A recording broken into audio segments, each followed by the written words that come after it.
Heute ist der 17. August 2025 und es geht weiter mit dem Talmud Emanuel, Seite 26. Und letztes Mal hatten wir über die Schöpfung gesprochen, hat es Erklärung dazu gegeben. Und jetzt geht es weiter mit Erklärung Geist. Und zwar lese ich kurz vor, schreibst du: Der Geist ist eine schöpferische Energie mit großer Kraft, durch die der Mensch wie jede Lebensform belebt wird. Dieser Geist wird auch Geistform, das nennen wir jetzt halt Schöpfungsenergieform, genannt und ist direkt verbunden mit der Schöpfung Universalbewusstsein und ihrer gesamten Energie und Kraft. Der Geist respektive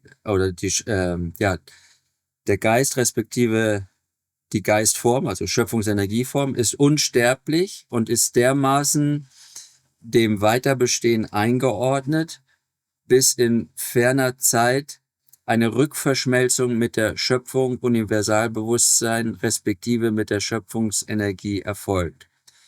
Bis dahin ist die Schöpfungsenergieform der Reinkarnation respektive der Wiedergeburt eingeordnet. Da würden wir jetzt Wiederbelebung wahrscheinlich sagen. Ne?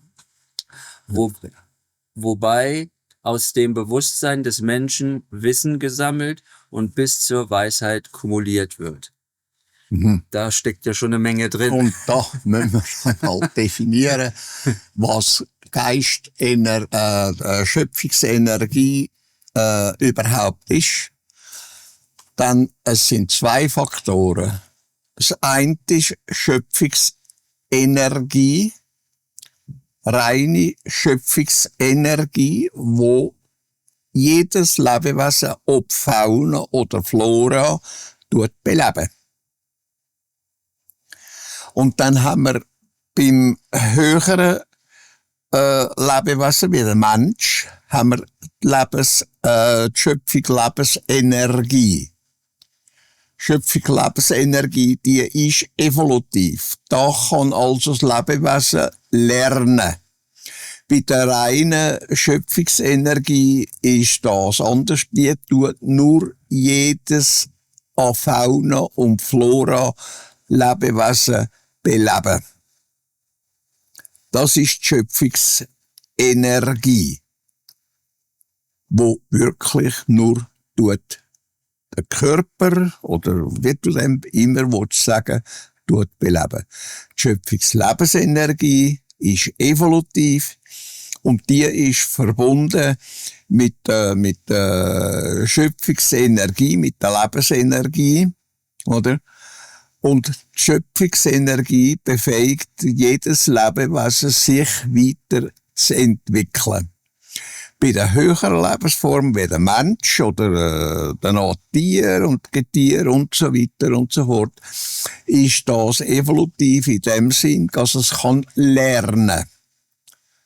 Währenddem, dass die Schöpfungslebensenergie in der Pflanze, zum Beispiel Grashalm oder Baum, einfach darauf ausgerichtet ist, dass er sich entwickeln kann, gemäss dem Klima und so weiter und so fort.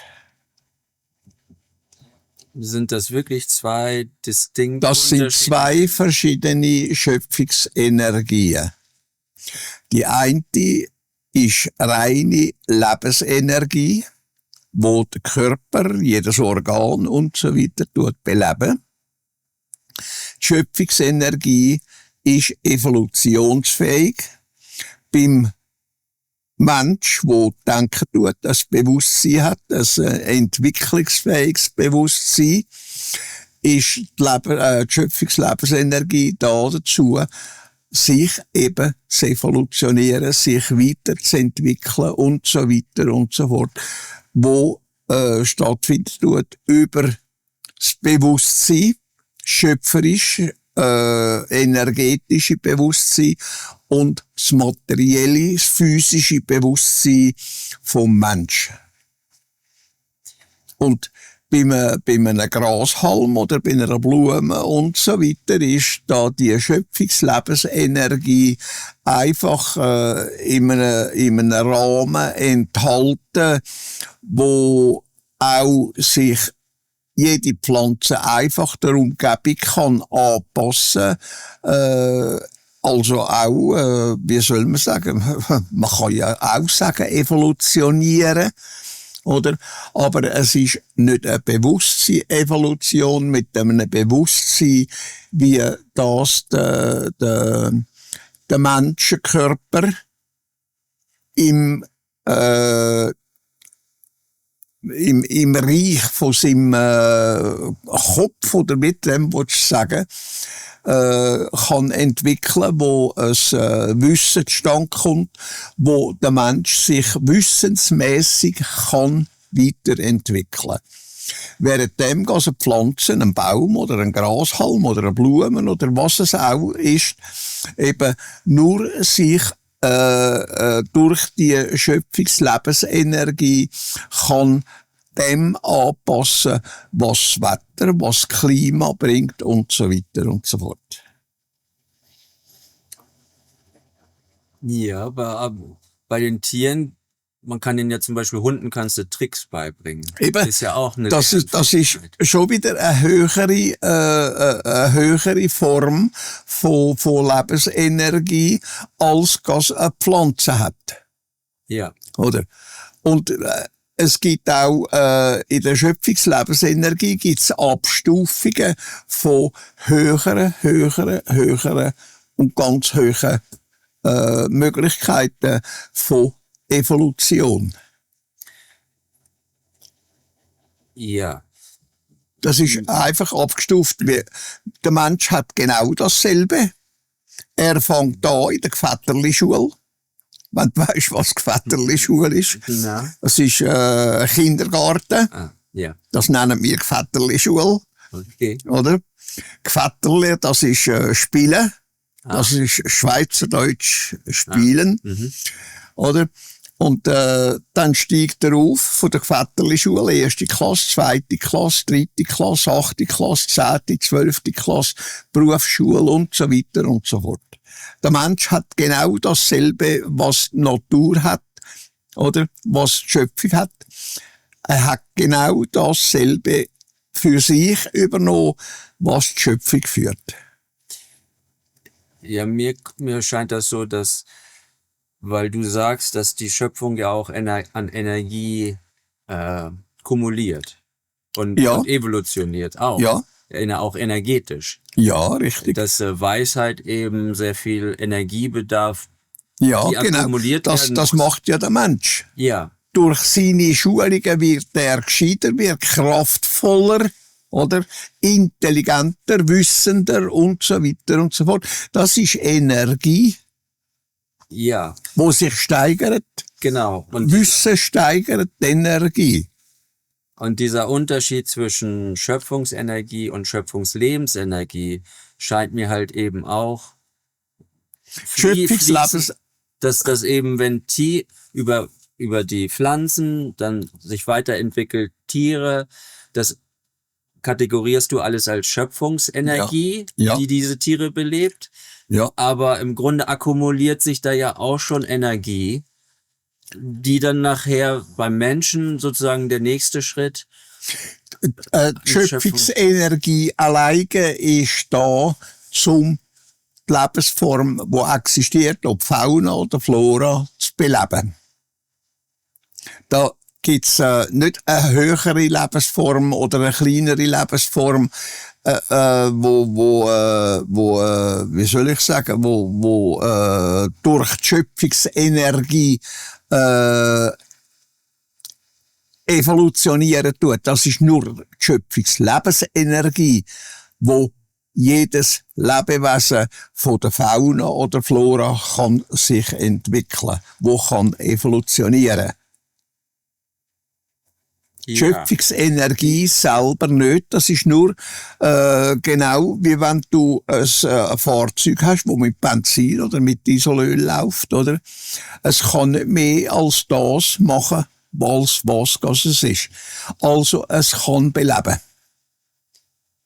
Währenddem, dass die Schöpfungslebensenergie evolutiv ist, also sich die Lebensform kann entwickeln.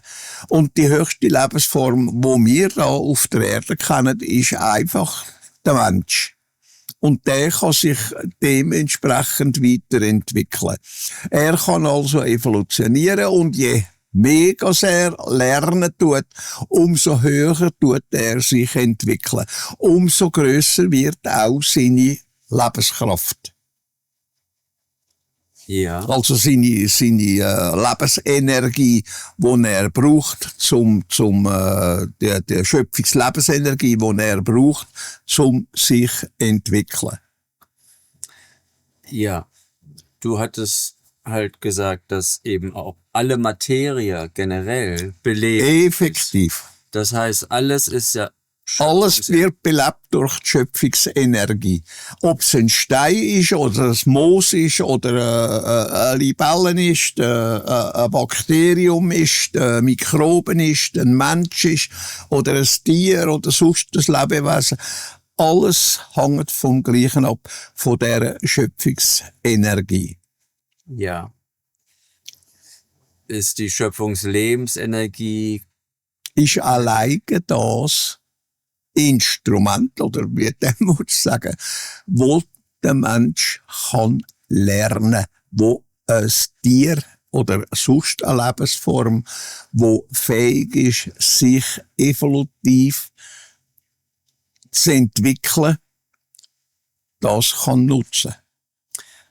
Ja, mir fällt noch schwer, den Unterschied zu erkennen. Ist das wie eine Art Verdichtung von Schöpfungsenergie, dass dann da Schöpfungslebensenergie draus wird?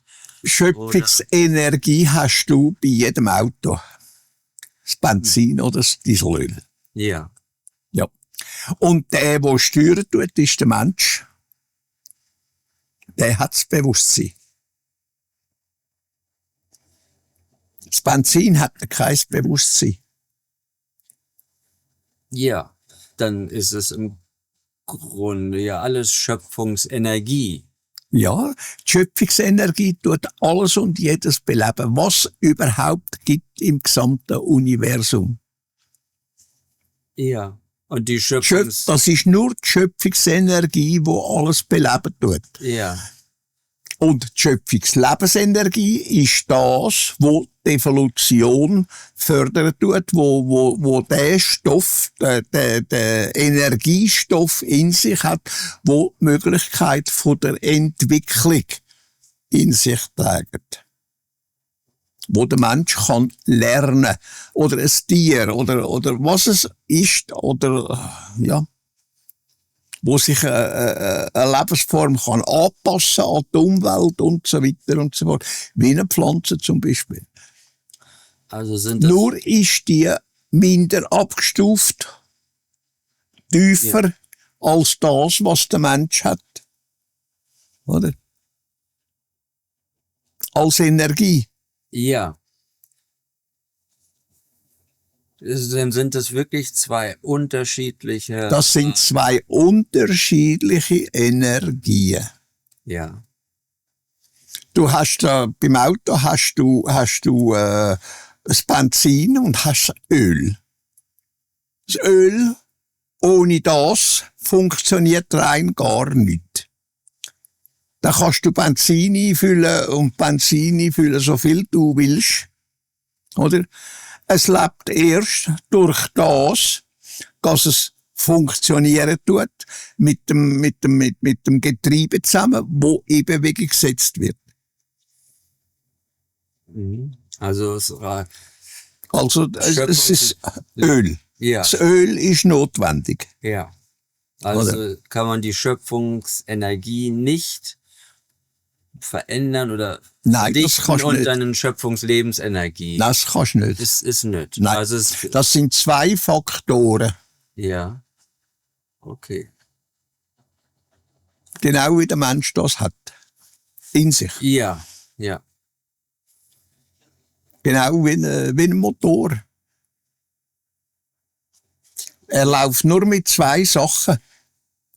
beim Menschen, manche Menschen evolutionieren ja fast gar nicht, könnte man sagen. Ja, sie brauchen ihres Bewusstsein nicht. Sie setzen sich kein Wissen an, sie lernen nichts, sie machen nichts. Sie bleiben da im Schädel in kahl. Oder? Ja, effektiv. Ja. Voll zum Denken, zum Studieren, zum Lernen, Wissen ansammeln. Also nutzen die wenigsten ihr Potenzial. Ja. Es wird einfach geglaubt. Ja.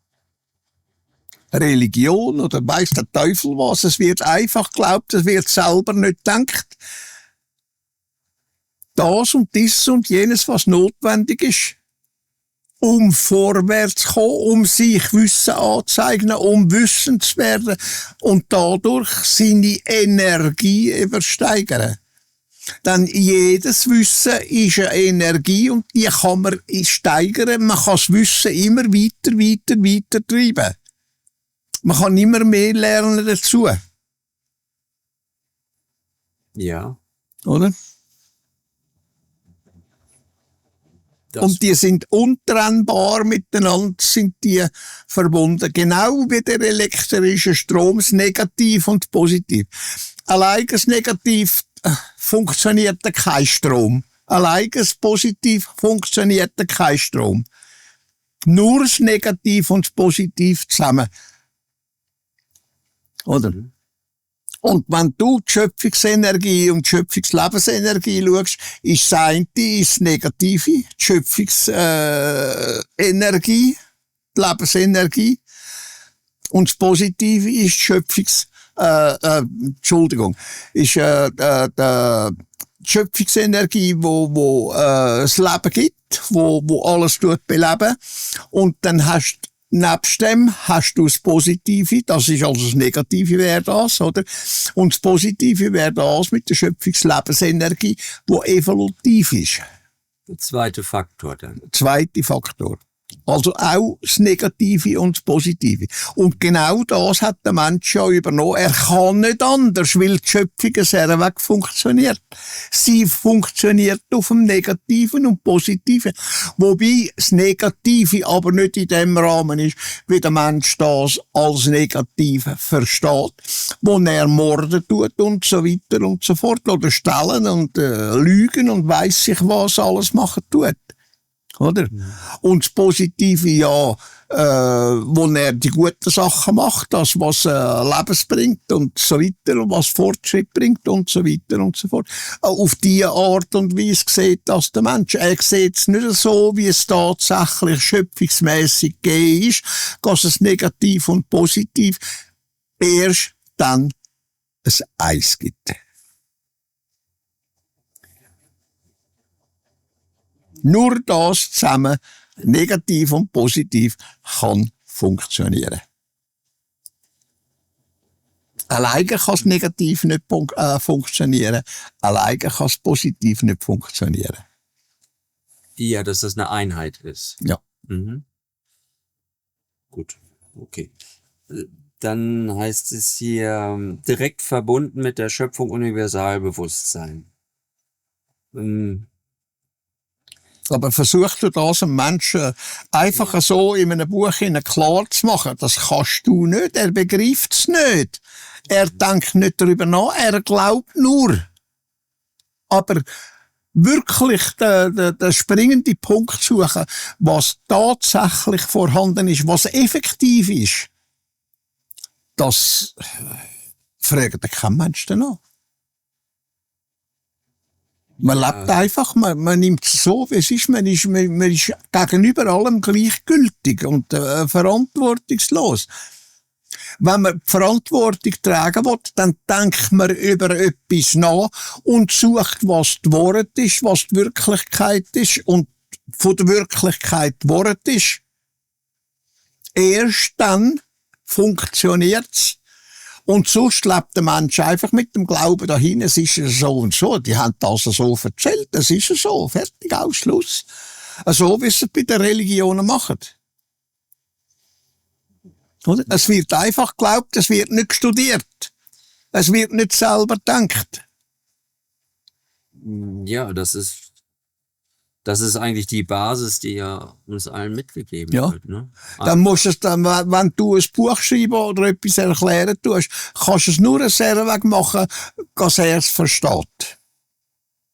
Es sind falsche Vorstellungen, weil die von alters her sind die Begriffe gegeben, so und diesen und jenen Weg. Aber wie es tatsächlich ist, das musst du ihm langsam beibringen. Du musst ihm langsam lehren. Und das geht nicht von heute vor, das geht nicht auf 10, 20 oder 100 Jahre. Das geht hunderte von Jahren, bis du der Menschheit kannst das und dieses und lehren, so lehren, dass sie es wirklich begreifen. Du musst, ob willst oder nicht, musst du die alten Begriffe brauchen.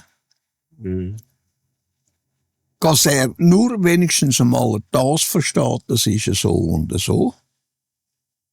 Aber was wirklich dahinter steckt, der grosse Schwanz, der hinten dann kommt, von dem hat er keine Ahnung. Das begreift er nicht. Das kannst du machen, wenn du mit jemandem zusammenhockst, wo dir erklären tut, wo du kannst lernen, das und dieses und jenes, wo du kannst rückfragen und die Rückfragen wieder kannst aufgliedern lassen und dir das und dieses und jenes erklären und sonst geht's nicht. In einem Buch kannst du das nicht, weil du keine Antworten hast, weil du nicht kannst fragen und wieder keine Antworten bekommst dafür, oder? Was dringend notwendig wäre. Folglich kannst du nur etwas schreiben in dem Rahmen, wo der andere noch versteht. Und das kannst du vielleicht in 50, 100 Jahren oder 200 oder 300 Jahren, je nachdem, wie es laufen tut, dass sich der Mensch wissensmäßig entwickelt und vom Glauben endlich wegkommt und selber denken tut. Anders ist es nicht möglich.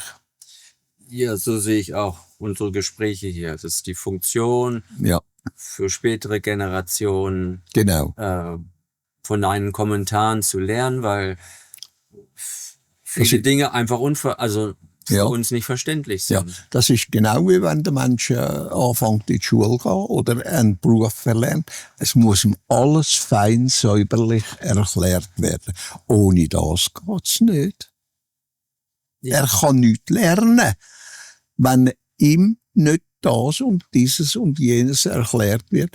Er kann Rückfragen stellen und kommt endlich dann Antworten über im Einzelnen für das, dieses und jenes. Das ist ein ganz alter Schwanz. Das ist nicht nur eine einzige Frage auf irgendetwas. Das sind unzählige Fragen, die das Gleiche behandeln, wo immer und immer und immer wieder ein Stück muss weitergehen. Sie fangen bei absolut nichts, fängt der Mensch an. Bei absolut nichts. Dann kommt er in die Schule, in die Vetterli-Schule, oder? In die Vetterli-Schule bringen sie ihm das und dieses und jenes bei, spielen das und dieses und jenes. Dann kommt er in die erste Klasse, er steht vor dem Nichts. Effektiv steht er vor dem Nichts. Dann kommt das Null. Was ist eigentlich das Null? Was bedeutet das? Was sagt das Null aus? Was ist das für ein Zeichen, das man da hat, das Null? Und so weiter und so fort. Da wird anfangen zu denken. Muss der Mensch anfangen zu denken. Muss die Null anfangen in seinem Kopf zu Weg machen. Das bedeutet rein gar nichts. Und aus dem rein gar nichts gibt's plötzlich dann einmal irgendetwas, wo zustande kommt. Und dann aus dem gibt's dann ein Eis. Und dann geht's vom Eins geht's dann weiter. Wenn man das endlich begriffen hat, dass es dann weitergeht und das Zwei kommt. Und da bist du schon bei negativ und positiv. Und dann musst du dem Menschen erklären, was ist negativ und was ist positiv.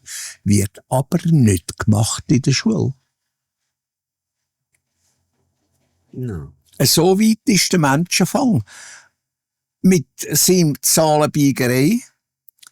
Aber es wird ihm in der Schule nicht erklärt, was negativ und positiv ist.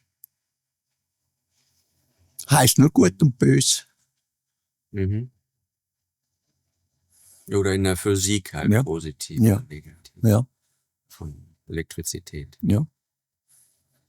So geht's zu und her auf der Welt, wo sich Erde nennt. Oder Menschen das Erde nennen. Oder?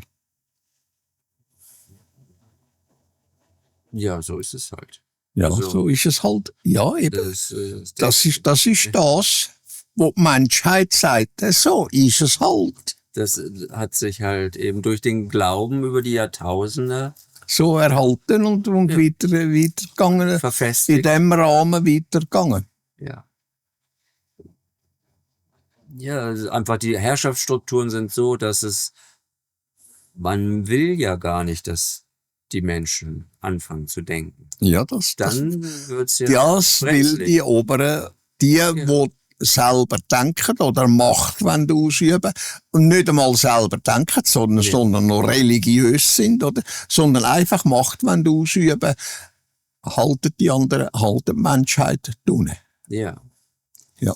Denn auch sie sind ja in ihrem Glauben an die Macht Richtig, gefangen. richtig. Denn wenn sie die Wahrheit sehen würden oder die Realität sehen würden, dann würden sie es genau umdrehen und sagen, eine Gesellschaft, wo die Macht eben nicht wie eine Pyramide, sondern eher so flach verteilt ist, Ja. möglichst gleichmäßig verteilt ist, viel sicherer. Und Ja, es ist flach, entwickelt sich flach besser. verteilt, heisst, es ist eine Null. Es ist nichts. Nein, ich meine jetzt Erst keine durch das, Pyramide. dass dann die Pyramide kommt, Ja. da steigt's. Da wird bauen. Da wird gedacht. Da wird konstruiert. Und sonst läuft alles flach. Das heisst also auf dem Nullpunkt. Es Ja. bleibt immer gleich. Und der Mensch ist noch nicht so weit, dass er Pyramiden kann bauen in dem Sinn, dass, wie soll ich sagen, dass es allgemein greifen tut. Das Wissen zum Mensch kommt und greifen tut. Der Mensch lernen tut, dass er das Wissen versteht, wo kommt. Oder wo soll entwickelt werden. Ja, im Grunde wäre diese Pyramidenstruktur ja nicht schlimm, wenn nicht dieser große Missbrauch an Macht wäre. Dass sich Leute über andere stellen. Ja. Dann wäre gegen eine Pyramide nichts einzuwenden. Ja, Aber das wird halt nie getan. Also, Nein. so wie jemand an die Macht kommt, ja. geht der Missbrauch fast sofort los. Ja, was nützt die ganze Technik, die der Mensch entwickelt und da oben nichts geht und läuft. Im Kopf, im Bewusstsein. Er lernt nichts, was real ist. Er macht einfach eine Technik, er entwickelt einfach etwas KI, oder, wo sich eines Tages selbstständig macht, oder, und gegen die Menschheit losgeht, oder. Aber bei sich selber etwas machen, in seinem Gehirn, in seinem Bewusstsein, dort läuft gerade gar nichts. Es läuft nur aufs Technische raus. Das und dieses bringt mir Nutzen und so weiter und so fort. Ein reines materielles Denken. Nur das Materielle ist wertvoll für den Menschen. Das, was im Bewusstsein geht, das interessiert ihn überhaupt nicht. Sein Bewusstsein wirklich entwickeln, dass er wissender wird in dem, was effektiv muss sein. Und das Effektive ist das, wo muss sein, nämlich das Bewusstsein immer höher und höher entwickeln.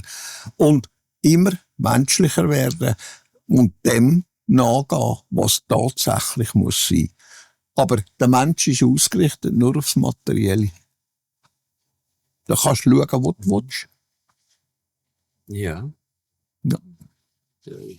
Und wenn du die Religionen nimmst, die gläubig sind, bei denen ist sowieso Hopfen und Malz verloren. Die lernen gerade gar nichts. Die glauben nur. Die können nicht selber denken.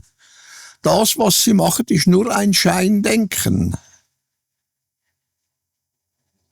Sie meinen, sie denken. Sie können aber glauben.